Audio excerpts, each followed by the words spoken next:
কালকে 3 তারিখের target number 1 PM আর 8 PM। Target number 74, 70, 60। Target 76, 30, 40, 00, জিরোর ঘর।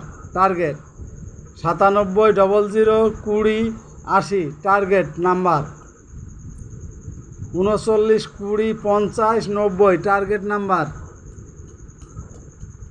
আজকে যে টার্গেট নাম্বারটা দিছিলাম 2 তারিখের 2 টাইমের 39 মিনিট 23 মিডিল 450 ঘর খেলেছে। সকালে 1 PM 1000 ঘর খেলেছে 82 মিডিল। ভালো প্রাইজ হয়েছে। কালকের টার্গেট নাম্বার 2 টাইমের 1 PM 8 PM।